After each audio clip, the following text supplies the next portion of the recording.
ভক্তমণ্ডলী ভক্তিমতী মায়েরা হরি সভায় বসে আমরা শুনছি পরম বৈষ্ণব মহাজন ভগবানের একনিষ্ঠ চরণ সেবক শ্রীল মাধব দাস গোস্বামী পাদের জীবনী কথা। আমি একটুখানি পিছনে পিছিয়ে আসবো। শ্রীকৃষ্ণ আচ্ছা আসতে মায়েরা রাস্তার উপরে বসছেন কেন? ব্যাপারটা আমি বুঝতে পারছি না কিছু। মানে কি বাড়ি যাওয়ার সুবিধে হবে বলে নাকি? একটু আসনে আসুন না। বাবাদের নিয়ে ভয় নেই, বাবারা যাবেনি আমি জানি, মায়েদের নিয়ে একটু ভয় আছে আর কি। হ্যাঁ, একটু আসনে এসে বসো, রাস্তায় বসতে নেই মা গো, আসনে আসো। আরে চলে গেলে আমি বলবো নি কে কি আর যাত্রা যে আটকে রাখবো? আসো। হ্যাঁ হ্যাঁ, আসনে আসো। আমি কমিটির কাছে শুনে নিচ্ছি কাল থেকে তো অনুষ্ঠান একবারে জাঁক জমো। আজ একটু হালকার উপর দিয়ে হয়ে যাও, কাল থেকে একবারে চলবে একবারে। হ্যাঁ, কমিটির বাবুরা বলে দিছে আমাকে, চিন্তা করবেন নি দাদা, আজকে তো প্রথম দিন, একটু অল্পের উপর দিয়ে দিলাম আর কি, কাল থেকে শুরু হবে। হ্যাঁ না, তবে একটা কথা আছে, শ্মশান কালী পূজায় অর্কেস্ট্রার হবে নিয়ে কি হয়?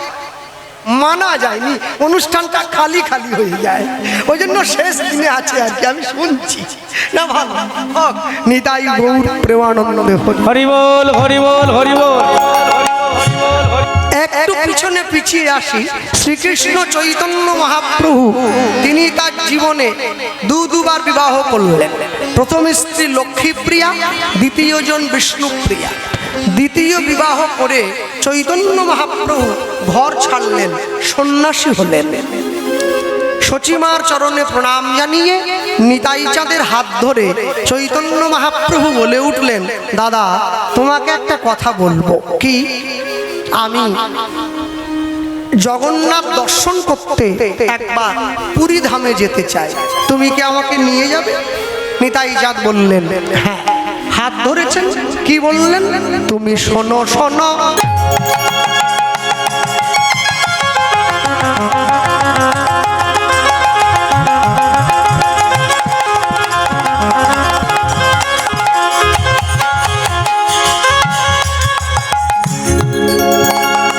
তুমি শোনো শোনো,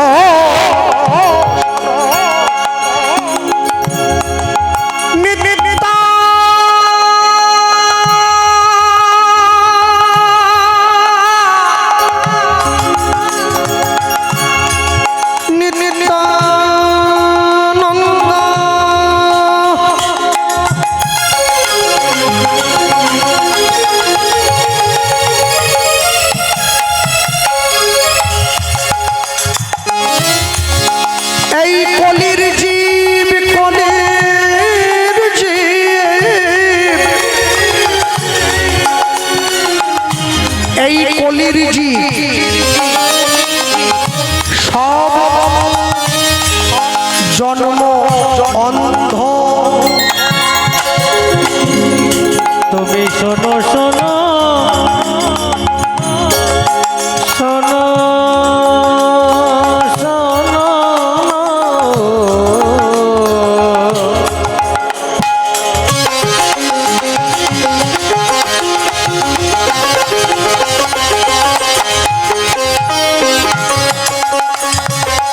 তুমি শোনো শোনো,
বলিলেও মুখে বলিলেও কেউ নালয় হরিনাম মুখে বলিলেও কেউ নালয় হরিনাম দাদা বলিল নালয় কৃষ্ণ নাম।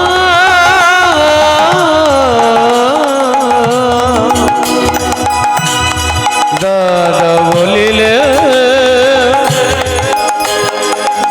নালয় কৃষ্ণ নাম। দাদা মধুর কৃষ্ণ নাম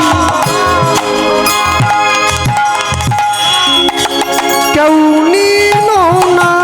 দাদা মধুর কৃষ্ণ নাম কেউ নিল না। দাদা মধুর কৃষ্ণ নাম কেউ নিল না। দাদা মধুর কৃষ্ণ নাম কেউ নিল না। সবাই বিষয় রসে মেতে রইল। দাদা মধুর কৃষ্ণ নাম কেউ নিল না। শুধু মিছে মায়ায় বদ্ধ হয়ে রইল। দাদা মধুর কৃষ্ণ নাম কেউ নিল না। জীব কেমন করে তার চরণে যাবে বলো। দাদা কৃষ্ণ নাম কেউ নিল না। সারা জীবন ধরে ছেলে আমার, মেয়ে আমার, বাড়ি আমার, গাড়ি আমার, পয়সা আমার, 10 মিনিটের জন্য মেছেদা থেকে কাকটি আর বাসে উঠে বাসের সিটে রুমাল রেখে দিয়ে বলে সিটও আমার। ও যে আমি কার ভুলে গেল তাই কেউ নিল না। জীব কেমন করে তার চরণে যাবে বলো। দাদা কৃষ্ণ নাম কেউ নিল না। ও যে রইল হইব। মায়ামে পড়ে রইলাম, কৃষ্ণ নাম কেউ নিল না। দাদা কৃষ্ণ নাম কেউ নিল না। দাদা বলিল নালয় কৃষ্ণ নাম। দাদা বলিল নালয় কৃষ্ণ নাম। প্রতি ঘরে ঘরে গিয়া ঘরে গিয়া তুমি করো এই ভিক্ষা। করায় এই ভিক্ষা। বলো কৃষ্ণ গাও কৃষ্ণ। গাও কৃষ্ণ। তুমি করো কৃষ্ণ শিক্ষা। তুমি করো, তুমি করো, তুমি করো কৃষ্ণ শিক্ষা। এই যে মায়েরা বসে আছেন প্রত্যেক দিন বাড়িতে সকলের জন্য রান্না করেন। ছেলে, মেয়ে, স্বামী, দেওর, ভাসুর, শ্বশুর, ননদ, শাশুড়ি।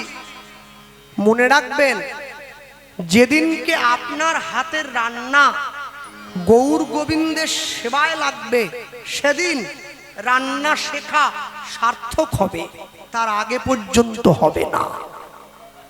হ্যাঁ, সেবা হয় যে বাড়িতে, ভক্ত সেবা হয় যে বাড়িতে, সাধুগুরু বৈষ্ণবের চরণের ধুলি পড়ে সেই বাড়িটা তীর্থ হয়ে যায়।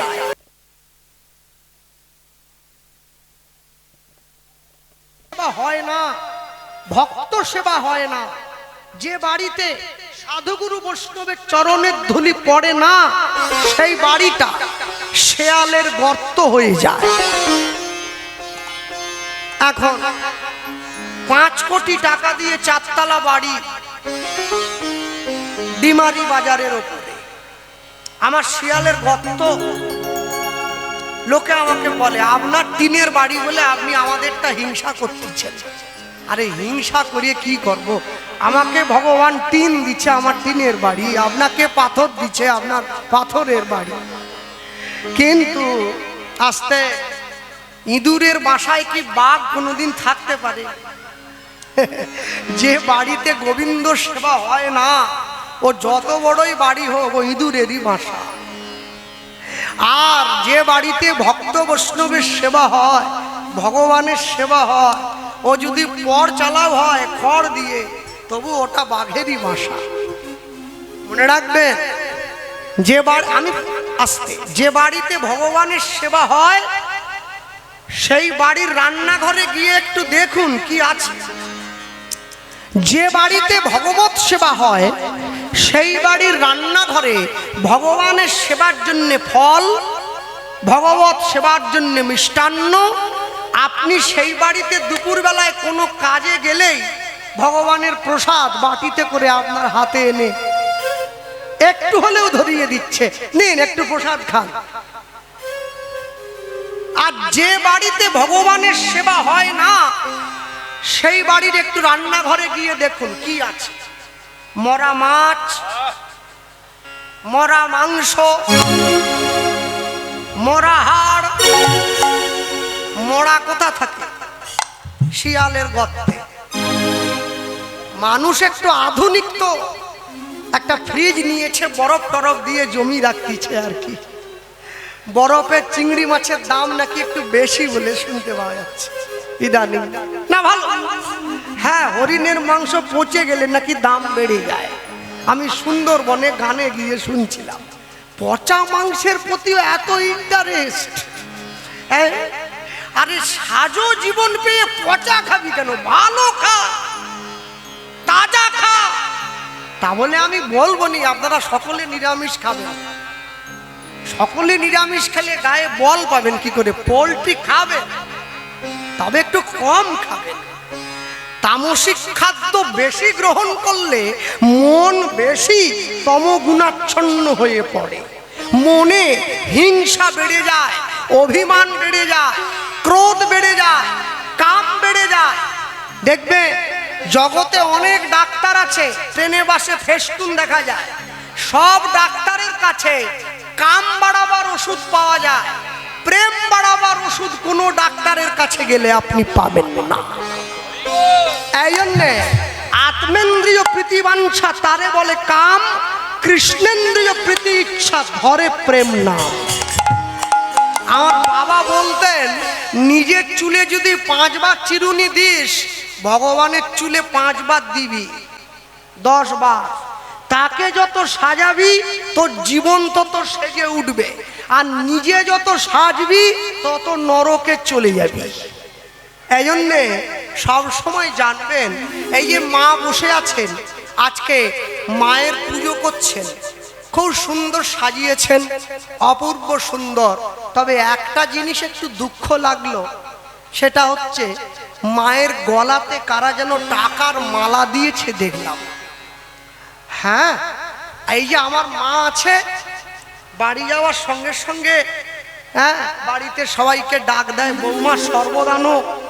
মাসিরা আছে, বলে গ্লুকন্ডি নিয়ে আয়, আমার ছেলে এসে গেছে। কত কষ্ট করে এলো, কাকটিয়া থেকে হরিনাম করে এসেছে, ঘাম ঝরে ফেলেছে, একটু শরবত নিয়ে আয়, গ্লুকোজ নিয়ে আয়, ওআরএস নিয়ে আয়। তারপরে বাড়ির লোকজন এসে সবাই যখন বসে গেল, মা বলে এইবার টাকাটা বের কর, কালকে কারেন্টের লোক আসবে, পয়সা দিতে হবে। তাহলে যে মাকে আপনারা বসিয়ে রেখেছেন সে তো আমাদের কাছে কিছু চাইনি, সে চেয়েছে জীব যেন মাতৃজ্ঞানে মাকে একটু সম্মান করে।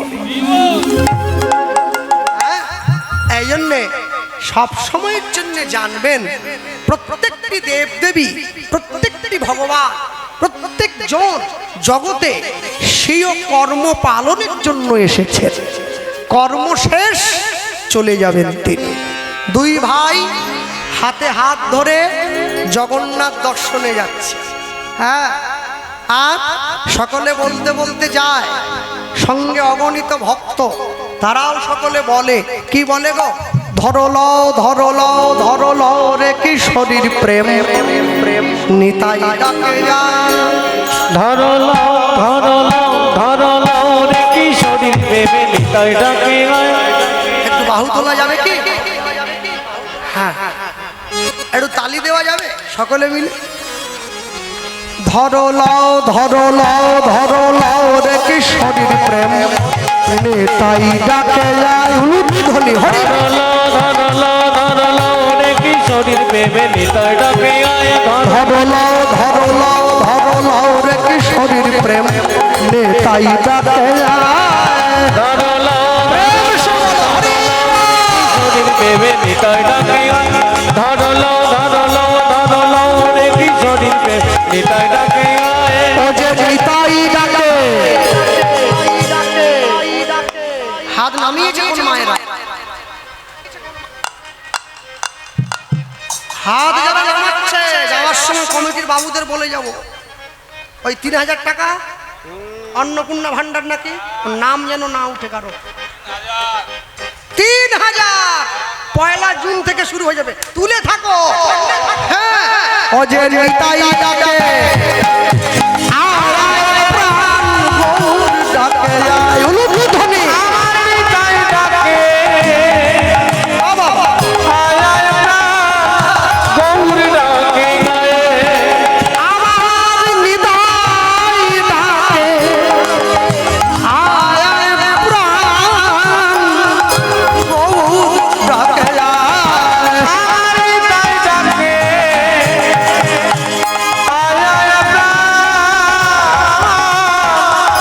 গৌর ডাকে যায়। ধরল রে কিশোরীর প্রেম নেতাই ডাকে আয়। ধরল কিশোরীর প্রেমে নিতাই ডাকে যায়। ধরল রে কিশোরীর প্রেমে নিতাই ডাকে যায়। নামে শান্তিপুর ডুবু ডুবু নদে ভেসে যায়। ডুবু ডুবু নদে ভেসে যায়। নামে শান্তিপুর ডুবু ডুবু নদে ভেসে যায়। ডুবু ডুবু নদে ভেসে যায়। এ প্রেম কুল ভাঙিয়া ঢেউ আসিয়া লাগলো গোড়ার পায়ে। বলে ভাবিয়া ঢেউ আসিয়া লাগলো গোড়ার পায়ে। প্রেম জীবের লাগি নিতাই বহু আপনে বিলা। প্রেমে জীবের লাগি নিতাই গৌর আপনে বিলায়ে। ধরল রে কিশোরীর প্রেম নেতাই ডাকে আয়। ধরল হরি হরি কিশোরীর প্রেমে নিতাই ডাকে আয়। ধরল রে কিশোরীর প্রেমে নিতাই ডাকে আয়। ধরল রে কিশোরীর প্রেম নেতাই ডাকে আয়। নিতাই গৌর প্রেমানন্দে হরি রে কিশোরীর প্রেম নিতাই ডাকে আয়। বলো ভাই পরম দয়াল নিতাই চাঁদ কি জয় চৈতন্য মহাপ্রভু কি নিতাই গৌর প্রেমা। হরি দুই ভাই ঘন জঙ্গলের মাঝে হাঁটতে হাঁটতে চলে যায়, আর দুই ভাই যখন হাঁটতে হাঁটতে চলে যাচ্ছে, এই দুই ভাইকে দেখেই হঠাৎ করে কে যেন চিৎকার করে ঘন জঙ্গলের মাঝে ডাক দিয়ে বলে উঠল, দয়াল নিতাই জামা।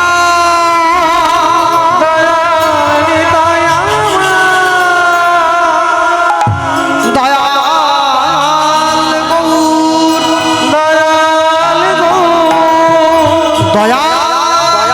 নিতাই জামা।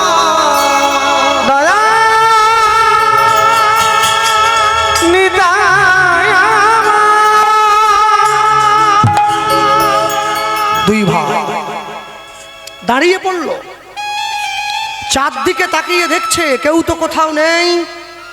তাহলে আমাদের নাম ধরে কে ডাকলো? হঠাৎ করে দেখতে পাচ্ছে গাছের তলায় এক বয়স্ক মা বসে আছেন, দুই ভাইকে হাত বাড়িয়ে ডাকছে, নিতাই গৌর, নিতাই গৌর। আমি ডেকেছি, আমি ডেকেছি, আমার কাছে একটু আয়, আমার কাছে একটু আয়, আমার কাছে। দুই ভাই হাঁটতে হাঁটতে গিয়ে মায়ের সামনে দাঁড়িয়েছে। মা, তুমি আমাদের ডাকলে? হ্যাঁ। দুই ভাই মায়ের কাছে গিয়ে বসে পড়েছে, মাকে বলছে, মা তুমি আমাদের ডাকলে কেন? মা বলছে, হ্যাঁ রে, তোরা কারা রে? আমরা দুই ভাই তো, আমার নাম নিতাই, আরে আমার ছোট ভাইয়ের নাম গৌর। ও, তোরা কি একই মায়ের পেটের দু ভাই? না না না, একই মায়ের পেটের দু ভাই হলে তো প্রত্যেক দিন সকাল হলেই কোদাল নিয়ে লেগে পড়তো, লঙ্কা গাছ কার ভাগে পড়বে সেই নিয়ে। ভগবান জীবনে দুবার হাসে, যখন নার্সিংহোমের বিছানায় রুগী গিয়ে শুয়ে থাকে, ডাক্তার গিয়ে রুগীর সামনে দাঁড়িয়ে বলে, আপনার কোনো চিন্তা নেই, আমি যখন আছি আপনি বাঁচবেন। ভগবান হাসে ডাক্তারের দিকে তাকিয়ে, হ্যাঁ গো ডাক্তার, তুমি যে ওকে বাঁচার গ্যারেন্টি দিচ্ছ, তুমি নিজে কতক্ষণ বাঁচবে তোমাকে সে গ্যারেন্টি কে দেবে? আরেকবার ভগবান হাসে, কখন? যখন দুই ভাই পিতা ফেলে জায়গাটা ভাগ করে নেয়, তোর 5 কাঠা আমার 5 কাঠা। ভগবান হাসে, কার সম্পত্তি কাকে দাও রে? পরের জায়গা, পরের জমি, ঘর বানাইয়া রই, আমি তো সেই ঘরের মালিক নই। না, তবে জায়গা আমার একটা আছে, না বলবো না, 3.5 হাত। সত্যি কথা বলতে কি জানেন, আজকে যে পূর্ব মেদিনীপুরের মানুষ আপনারা, আপনাদের সকলকে কথা দিয়ে দিয়েছি 1 বছর আগে আসবো আপনাদের স্থানে হরিনাম করতে।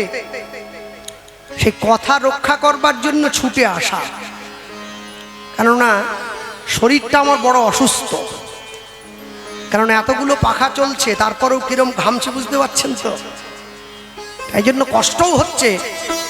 কিন্তু আমার কাছে কথার দামটা আগে আমি মনে করি, কারণ আমি বাড়িতেই সিদ্ধান্ত নিয়েছিলাম যে আমি যদি গান নাও গাইতে পারি তবু আমি গিয়ে দাঁড়াবো, যাতে মানুষ ভুল না বোঝে আমায় যে আমি অসৎ কথা বা মিথ্যে কথা বলছি। তা আগামীকালকে আমার ধানবাদে কীর্তন আছে, ঝাড়খণ্ড, মনে হচ্ছে যেতে পারবো না, কালকে সকালেই না বলতে হবে, কারণ শরীরটা খুবই খারাপ লাগছে। যাই হোক, যতক্ষণ পারি শুনুন, বসে সকলে ধৈর্য দিয়ে, কারণ এত অত্যাধিক গরমও পড়েছে, প্রচণ্ড গরম।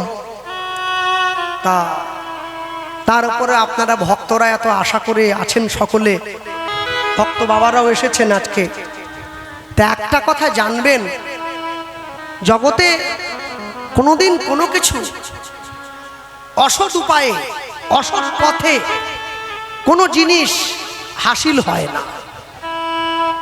ঈশ্বর যতটুকু চায় সেইটুকু নিয়ে আমাদেরকে সুখে থাকতে হয়। তিনি যদি না চান, চেয়েও কিছু পাওয়া যায় না। আর তিনি যদি চান, ঘরে বসেও কোটিপতি হয়ে যাওয়া যায়। তবে সবটা তার হাতে। কেন জানেন, হাঁটলেই যদি রোগা হওয়া যেত না, তাহলে হাতি সারা জীবন হেঁটেই বেড়ায়, ইঞ্চি 2 অন্তত কমে যেত, জীবনে কমেনি, একই রকম আছে। ভোরবেলা করে ঘুম থেকে উঠলেই যদি জীবনে সফল হয়ে যাওয়া যেত, তাহলে যে গয়লাটা দুধ বিক্রি করে, যে গোয়ালাটা দুধ বিক্রি করে, ও কোটিপতি হয়ে যেত। ভোরেই তো ওঠে, যেখানে লোক সেখানেই যাচ্ছে। সব সময়ের জন্য জানবেন, গুণ দেখে গুরু বানান, চরিত্র দেখে চেলা, মন দেখে সঙ্গী বানান, নইলে থাকবেন একলা। 3টে জিনিস যদি জীবনে না পান, একা থাকুন, তবু দুষ্টু গরুর থেকে শূন্য গোয়াল অনেক বেশি ভালো। সতের লোহা বইবেন, অসতের তুলো বইবেন না। হ্যাঁ, দুই ভাই মায়ের কাছে গিয়ে বসে মাকে বলছে, মা আজ থেকে আমরা দুই ভাই তোমাকে কথা দিলাম, আমরা দুই ভাই তোমার দুই ছেলে হব, তোমাকে মা বলে ডাকবো। মা বলছে, শোন, দুই ভাই তো শুধু মুখে কথা দিলেই হবে না, তোরা দুই ভাই আমার দুদিকে বসবি, আমি এক পাত্রে অন্ন ব্যঞ্জন মেখে দুই ভাইয়ের মুখে দেবো, দুজনে খাবি, আমাকে মা বলে ডাকবি, তবে তো বুঝবো তোরা আমার ছেলে। কি যতই যাও না মন্দির মসজিদ, যতই যাও না তীর্থস্থান, বাবা আমাকে ভালো না বাসিলে পাবে না কোনোদিন ভগবান। পিতা মাতার সেবা করবে সবার আগে, মাতৃভক্তি অটুট যত, সেই ছেলে হয় কৃতি তত। পিতায় শ্রদ্ধা মায়ে টান, সেই ছেলে হয় সাম্য প্রাণ। এই জন্যে পিতা মাতার সেবা করবে সবার আগে। দুই ভাই মায়ের দুই দিকে বসে পড়েছে। মা কি করলেন? এক পাত্রে অন্ন ব্যঞ্জন মেখে দুই ভাইয়ের বদনে দিচ্ছেন। মায়ের কোলে বসলো গিয়ে গৌরার নিতাই, নিতাই গৌর হরি বল। মায়ের কোলে বসলো গিয়ে গৌরর নিতাই নিতাই, মায়ের কোলে বসলো গিয়ে গৌরর নিতাই নিতাই, মায়ের কোলে বসলো গিয়ে গৌরার নিতাই হরি বল। মায়ের কোলে বসলো গিয়ে গৌরর নিতাই নিতাই। এবারে যত যত মায়েরা সব উলু ধ্বনি দেয়,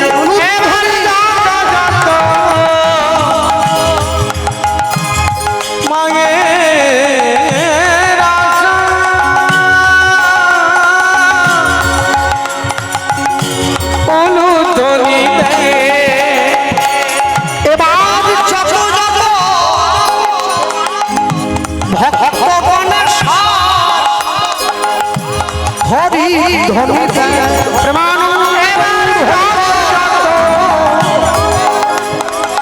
ভক্ত গণেশ হরি ধ্বনি দেয়। মায়ের কোলে বসলো গিয়ে গৌরার নিতাই নিতাই, মায়ের কোলে বসলো গিয়ে গৌরার নিতাই নিতাই, মায়ের কোলে বসলো গিয়ে গৌরার নিতাই নিতাই।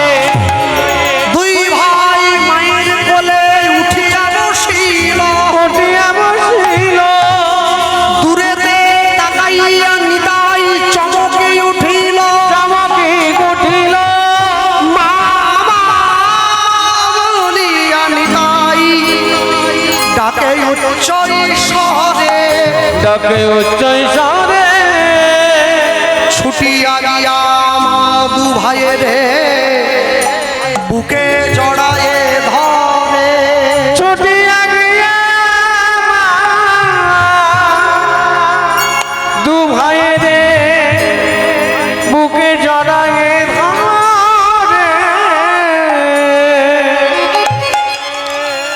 জগতের যত ভালো ছেলেকে দেখছেন, যত জায়গায় যত ভালো ছেলে, প্রত্যেকটা ভালো ছেলের মূলে একটা করে ভালো মা আছে। গাছের গোড়া যদি ভালো হয় তার ফল ভালো হবে, ফলে ভালো হবে, কলের লিয়ার যদি ভালো হয় তার জল ভালো হবে, জলে ভালো হবে, মা যদি ভালো হয় সন্তান ভালো হবেই হবে, ভালো হবে হবে। যত জায়গায় যত ভালো ছেলেকে দেখছেন, সমস্ত ভালো ছেলের মূলে একটা করে ভালো মা।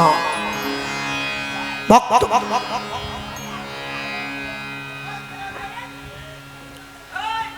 ভক্তমণ্ডলী, ভক্তিমতী মায়েরা, আশ্চর্য কি, দুই ভাই মায়ের কোলে বসে দূরে চোখ দিয়ে মাকে প্রশ্ন করছে, মা দূরে ওই সমাধিটা কার? মা উত্তর দিচ্ছেন, এই সমাধিটা কার জানিস? এই সমাধিটা জগন্নাথ দেবের অনেক বড় একজন ভক্ত ছিল রে, তার নাম মাধব দাস গোস্বামী।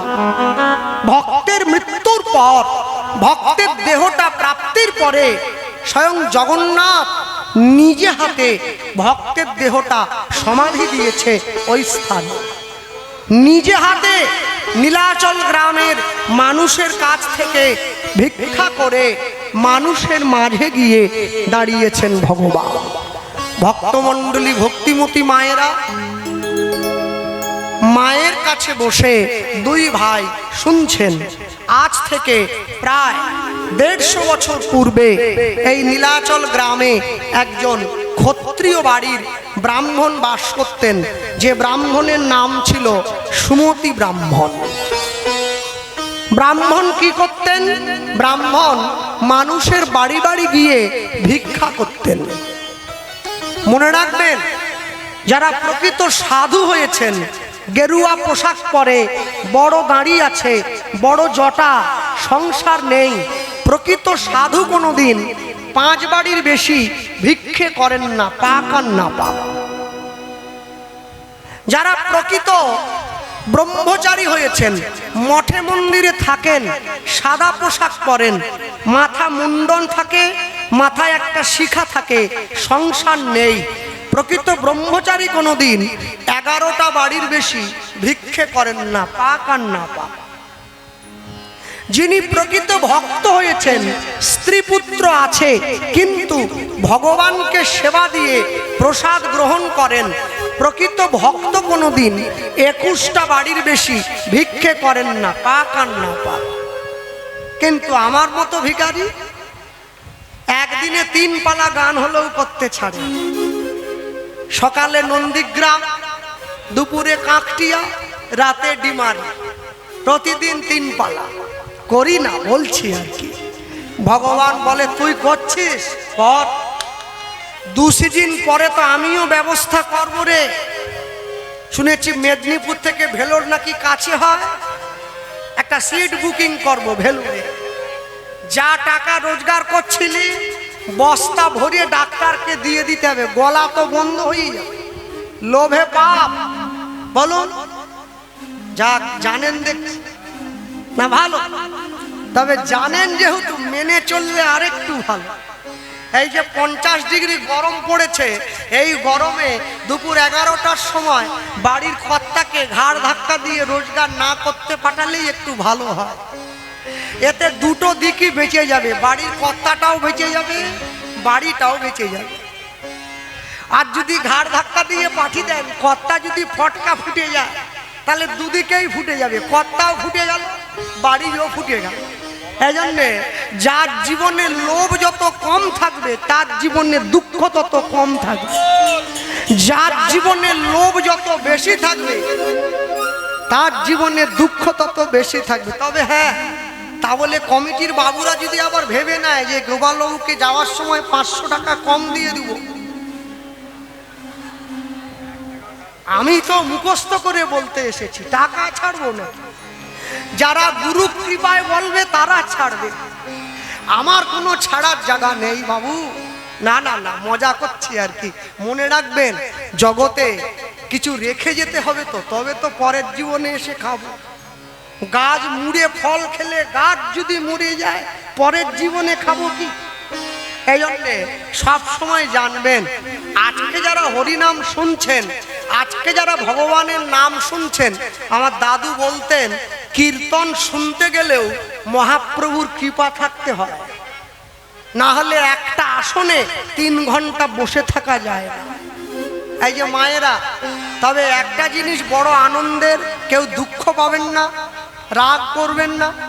আপনাদের পূর্ব মেদিনীপুরের মানুষের তো এখন অহংকারে একবারে মাথাটা উঁচু হয়ে যাচ্ছে, হয়নি?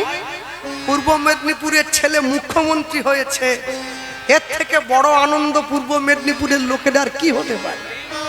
তবে শুধু তো পূর্ব মেদিনীপুর নয়, আমার মেদিনীপুরের লোক আবার দেখিয়ে দিয়েছে মেদিনীপুর শিক্ষায় সবার আগে ছিল, আছে, থাকবে।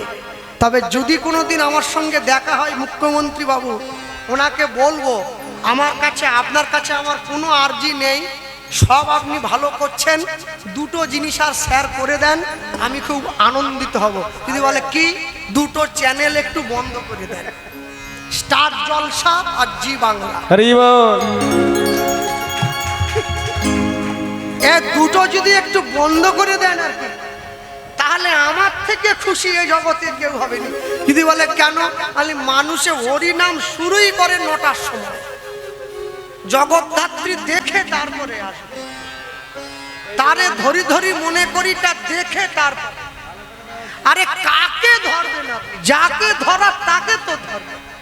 হ্যাঁ, কাকে চিরসখাকে, যে আসার সময় ছিল যাওয়ার সময়ও থাকবে, সেই তো চিরসখা। মাঝখানের যারা, এরা কি চিরসখা নাকি?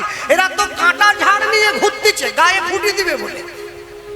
জীবনে যত বেশি করে সংসারকে আপন করবেন, তত সংসার আপনাকে দুঃখ দেবে, আর যত সংসারকে দূরের থেকে ভালোবাসবেন তত সুখ পাবেন। এই যে আমার আগে রবীন্দ্র নৃত্য হচ্ছিল প্রতিযোগিতা, একটা বিখ্যাত রবি ঠাকুরের গান আছে না, তুমি সুখ যদি নাহি পাও যাও সুখের সন্ধানে যাও, আমি তোমাতে পেয়েছি হৃদয় মাঝে, আরো কিছু নাহি চাই গো, আমার পরানো যাহা চাই, তুমি তাই, তুমি তাই গো, আমার পরানো যাহা চাই। ওগো তোমা ছাড়া মোর এ জগতে কেহ নাই, কিছু নাই গো, আমার পরানো যাহা চাই। সব সময় ঈশ্বরকে ভালোবাসবে। দুই ভাই মায়ের কাছে বসে শুনছে।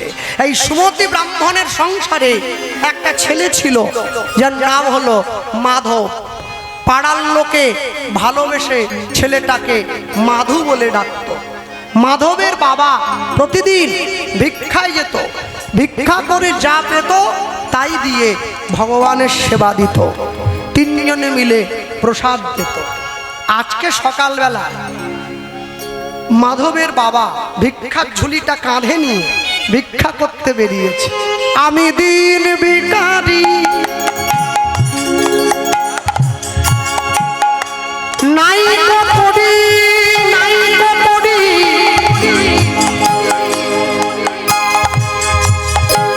আমায় একটি পয়সা দাও, বিদায়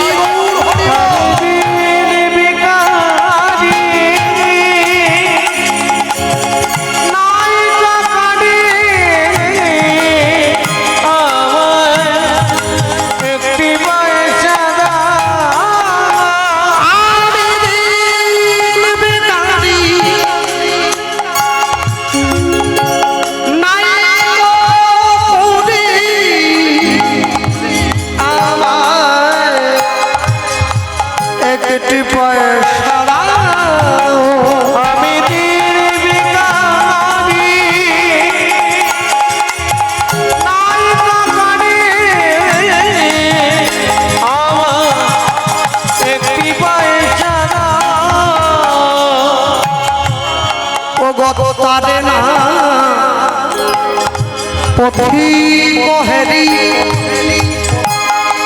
নয়নে যায় অশ্রুবারি, অগতারে না পথি কহেরি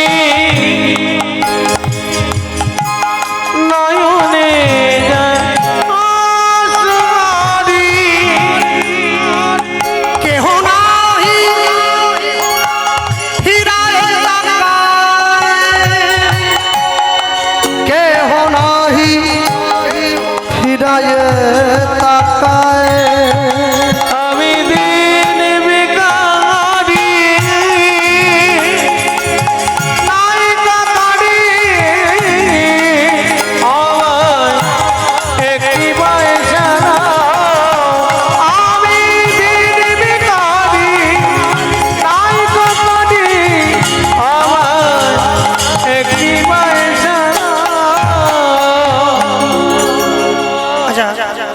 এই গানটার সঙ্গে কণ্ঠে কণ্ঠ মিলে যদি আমরা গাই, চেষ্টা করতে পারি একসঙ্গে যদি গাই।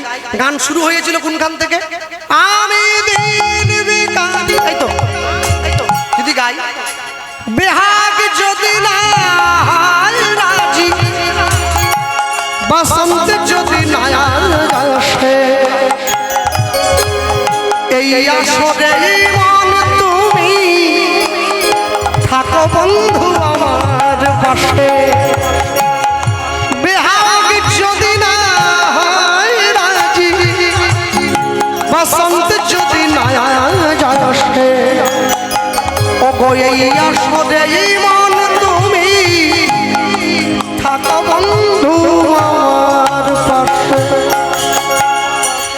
যদি সুরটা কোমল করি, তোমার ভুবনে ফুলের মেলা, আমি কাঁদি সাহারায়, ও গো তোমার ভুবনে ফুলের মেলা, আমি কাঁদি সাহারায়,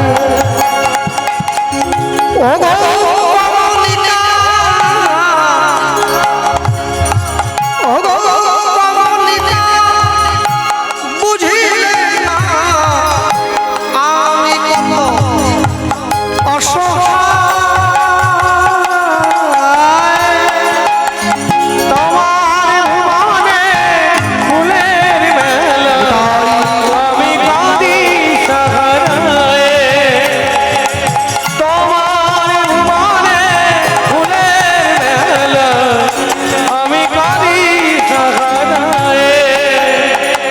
যদি সুরটা আরো কোমল করি, আগুনের পরশ মনে ছোঁয়াও প্রাণ, এ জীবন পূর্ণ করো, এ জীবন পূর্ণ করো, এ জীবন পূর্ণ করো, এই জীবন পূর্ণ দহন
দরজায় দাঁড়িয়েছে।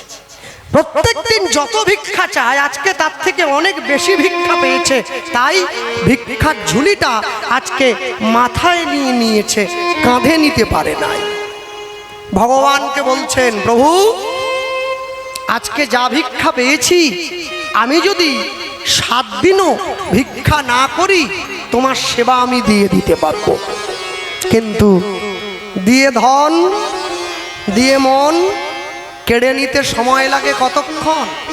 এই জন্যে জীবনে কোনো কিছু নিয়ে কোনো দিন অহংকার করবেন না। আজ আছে কালকে নাও থাকতে পারে। ভক্তমণ্ডলী ভক্তিমতী মায়েরা, মাধবের বাবা ভিক্ষার ঝুলিটা কাঁধে নিয়ে তাড়াহুড়ো করে বাড়ির দিকে পা বাড়াচ্ছে। যেই রাত্রি 11টা বাজতে চলল, মায়েরাও তাড়াহুড়ো করে বাড়ির দিকে পা বাড়াচ্ছে। না না, এখানে সবাই ভালো, আমি আমাদের ওইখানের কথা বলছি আর কি।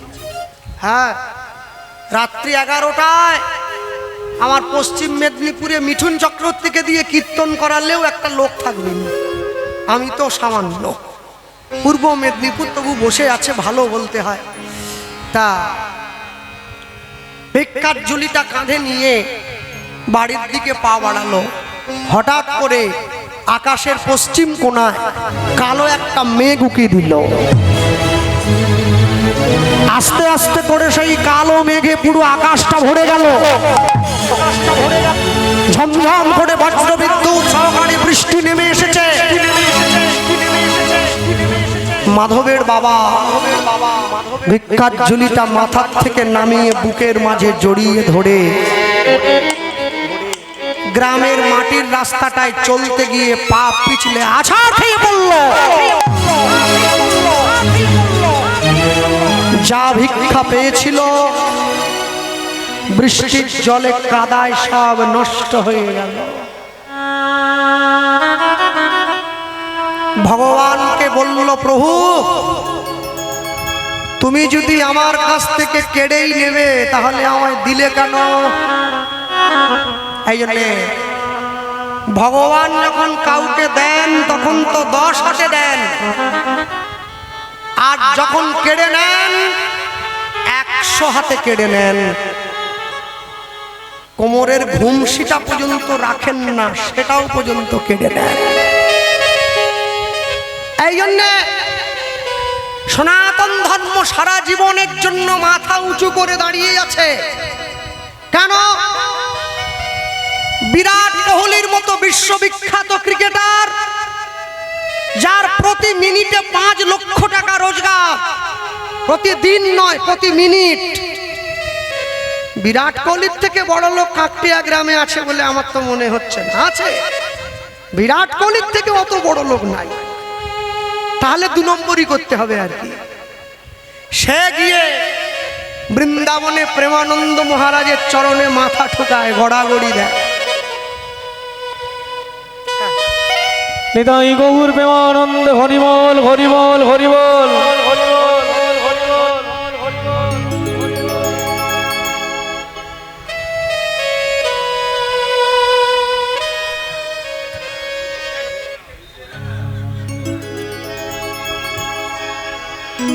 এদিকে চলে আসো।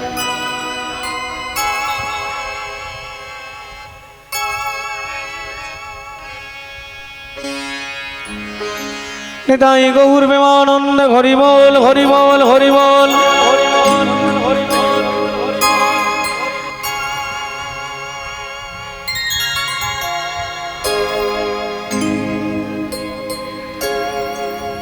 এখন এই ভালোবাসার তো মূল্য হয় না, যা দিল একেবারে অমূল্য। কেন জানে? সত্যি কথা বলতে কি, কত টাকা ছবিটার দাম এটা বড় কথা নয়। এই যে গোবিন্দ বলে যে ছেলেটি, সেই যে ভালোবাসা দিয়ে ছবি আর ফুলের মালাটা এনে আমার হাতে দিয়েছে, কারণ ও জানে যার কিছু হোক আর না হোক গোপালবাবু ছবিটা তো বাড়িতে টাঙিয়ে রাখবে। ছবিটার দিকে তাকালেই আমাদের হরিবাসরের কথাটা মনে পড়ে যাবে। নিতাই গৌর প্রেমানন্দ হরিবল হরিবল। তবে আমার বাড়ি ছোট্ট হলেও ছবি টানানোর জন্য একটা আলাদা ঘর করেছি আমি। যত ভক্তরা আমাকে যা উপহার দেয়, একটা ঘরে সব দেওয়ালে সাজানো আছে, ওইখানে ওই নাম লিখে লিখে সব টানিয়ে রাখি, তাতে দেখলেই মনে পড়ে যে এইখানে গিয়েছিলাম, এইটা দিয়েছিল। কেননা চিরদিন কাহারও সমান নাহি যায়, তা আমারও এই দিনটা তো থাকবে না, কিন্তু স্মৃতিটা থেকে যাবে, এই জন্যই রাখা। তো যাই হোক, যারা বসে আছেন আজকে স্থানে, একটা জিনিস যেটা আমাকে কমিটি দাদাভাই বলতে বলেছিল, আমার মনে পড়ে গেল। রামকৃষ্ণ পরমহংসদেবের মতো গুরু পেয়েছিলেন বলে শিষ্য বিবেকানন্দ হয়েছিল। হ্যাঁ, ওই দাদাভাই বলতে বলেছে। যদি রামকৃষ্ণের মতো গুরুদেব না পেতেন, নরেন্দ্রনাথ দত্ত বিবেকানন্দ হতে পারতেন না। পারতেন কি? পারতেন না। এই জন্যে গুরু মিলে লাখে লাখে, শিষ্য মিলে এক, শিষ্য মিলে লাখে লাখে, গুরু মিলে এক। যোগ্য গুরুর যেমন দরকার, যোগ্য শিষ্যেরও তেমনি দরকার। আপনাদের এই তমলুকে একজন ভক্তের সঙ্গে আমার পরিচয় ছিল, তিনি নেই, ইহজগৎ ত্যাগ করেছেন। তমলুক মহাপ্রভুর মন্দিরের সঙ্গে যুক্ত ছিলেন তিনি, তার নাম নিমাই চরণ দাস। তিনি অনেক বড় পণ্ডিত ছিলেন, বৈষ্ণব ব্যাকরণের বিরাট পণ্ডিত, কিন্তু দেখলে মনে হতো না, একদম সাধারণ এইনার মতো। কিন্তু এত তার পাণ্ডিত্য ছিল, মানে পুকুরের পাড় থেকে তো পুকুরের জলের গভীরতা বোঝা যায় না, পুকুরে নামতে হয়। তাই নিমাই প্রভুর সঙ্গে কথা না বললে বোঝা যেত না যে তার জ্ঞানের গভীরতা কত। আমাদের মতো কীর্তনিয়াদের কত ভুল ধরে তিনি সংশোধন করে দিয়েছেন। আমি যখন গাইতে আসতাম ছোটকালে তমলুকের দিকে, কীর্তন জগৎ আমার আজকে নয়, 22 বছর চলছে। তো উনি সামনে বসতেন, তা উনি ওই খাতায় টুকে টুকে রাখতেন। আসর থেকে যখন নামতাম উনি আমাকে একটা করে বলতেন যে এইটার পরে এইভাবে বলবে, এই শ্লোকটা এইভাবে উচ্চারণ করবে, এতে তোমার আগামী দিনটা সুন্দর হবে। ওনার সেই কথা কতটা মেনে চলতে পারি জানি না। তা উনি আমাকে একটা উপহার দিয়েছিলেন এইরকম, উনি একটা হাতে এঁকে আমাকে গোলক ব্রহ্মাণ্ডের একটা ম্যাপ তৈরি করে দিয়েছিলেন, যেটা আমার বাড়িতে এখনো গুছানো আছে। মনে রাখবেন, সব জিনিস এই উপহারটার মতো পয়সা দিয়ে পাওয়া যায় না, কিছু জিনিস ভালোবেসেও আদায় করে নিতে হয়। যাই হোক, যেটা বলতেছিলাম, রামকৃষ্ণদেবের কাছে বিবেকানন্দ প্রথমে যান নাই, বিদ্যাসাগরের কাছে গিয়েছিলেন জানবার জন্যে যে জগতে এমন একজনকে বলুন যাকে গুরুরূপে বরণ করতে পারে। বিদ্যাসাগর পশ্চিম মেদিনীপুরের লোক নয়, মেদিনীপুরের লোক বলেই আমি বলবো।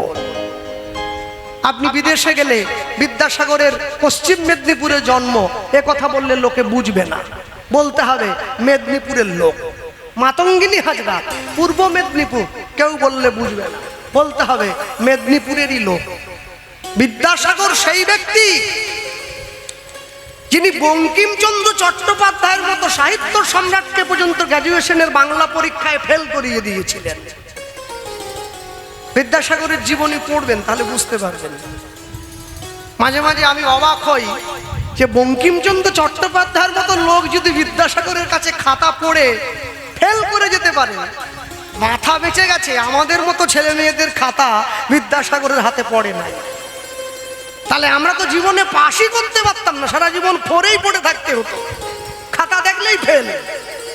হ্যাঁ, বিদ্যাসাগর খাতা দেখছেন, প্রথম বিএ পরীক্ষার খাতা, বাংলার থেকে 10 জন ছেলে মেয়ে পরীক্ষা দিয়েছে, 10 জনের মধ্যে 9 জনকেই ফেল করিয়ে দিয়েছে। তার মধ্যে বঙ্কিমচন্দ্র চট্টোপাধ্যায়, যে সাহিত্য সম্রাট। কম কথা? সেই মানুষটা কাছে গিয়ে বিবেকানন্দ জানতে চাইছেন, আমাকে বলতে পারেন জগতে মানুষ্য জন্ম লাভ করলে গুরু করতে হয়, কোথায় গেলে গুরু পাবো? বিদ্যাসাগর বলছেন, কামারপুকুরে গদাধর চট্টোপাধ্যায় নামে একজন মানুষ আছে, যাকে শ্রী রামকৃষ্ণ পরমহংস বলে মানুষে জানে। তা আপনি যদি তার কাছে একবার যেতে পারেন, আপনি এটা আপনি আমাকে বলতে পারলেন?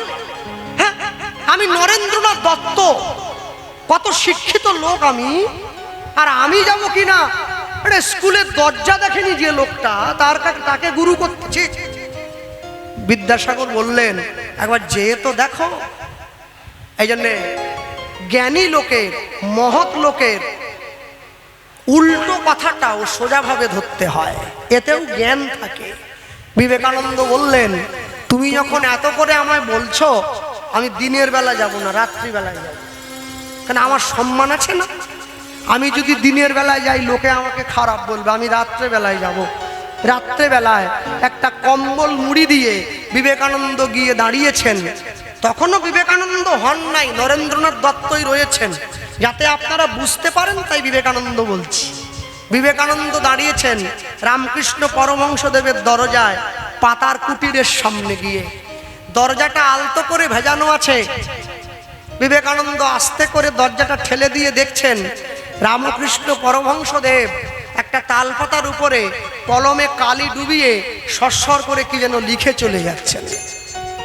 বিবেকানন্দ চমকে উঠলেন, কি যাকে মূর্খ ভেবেছিলাম সে লিখছে কি করে? মূর্খ তো লিখতে পারবে না, কি লিখে যাচ্ছে? রামকৃষ্ণদেব বিবেকানন্দের দিকে তাকালেন না, না তাকিয়েই বলে দিলেন, কিরে নরেন এলি? বিবেকানন্দ দাঁড়িয়ে আছে দরজার বাইরে। ঠাকুর আসবো? ঢুকিস নি, দরজার বাইরে দাঁড়া। কেন ঢুকবো? এই পচা গন্ধ রে নরেন, পচা গন্ধ। তুই যদি আমার ঘরে ঢুকিস, আমার ঘরে মা আছে রে, মা তো বেরিয়ে চলে যাবে। পচা গন্ধে কি মা থাকতে পারে? ঠাকুর আমার গায়ে পচা গন্ধ বলে তুমি অপমান করছো। গায়ে নয়, মনে। তোর মনে তো বড় অহংকার রে নরেন, অহংকারটা পচে গিয়েছে। সেই পচা অহংকার থেকে দুর্গন্ধ বেরিয়ে আসছে। তাই তোকে বলছি ঢুকিসনি, বাইরে দাঁড়া। বিবেকানন্দ ছুটে গিয়ে রামকৃষ্ণদেবের চরণে পড়েছে, ঠাকুর আমার অন্যায় হয়ে গেছে। ওই দেখো আবার গাছের ছায়ায় এসে বসে, ওই যে পায়ে পড়েছে। শোন, আমি তো কলা গাছ নই রে নরেন, আমি বট গাছ। বট গাছের ছায়ায় যত পশু পাখি আসুক না কেন সবাইকে আশ্রয় দেয় গাছ। কিন্তু বট গাছের গোড়ায় যদি একটা বিষধর সাপও আসে, তাকেও কিন্তু বট গাছটা আশ্রয় দেয়। তোকেও আমি আশ্রয় দেব, তবে আমাকে কথা দিয়ে দিতে হবে। কি কথা ঠাকুর? বিষটা আমায় দিয়ে দিবি। মনে যে বিষটা আছে আমায় দে ঠাকুর। আমি তো মানুষ, সাপ নয়। ওই যে বললাম অহংকার, ওটাই তো বিষ। দে আমায় দে ঠাকুর, কথা দিলাম আজ থেকে তোমার পথ দেখানো মতো চলবো। কথা দিয়ে দিয়েছি, কথা দিয়ে দিয়েছে, ঠিক আছে।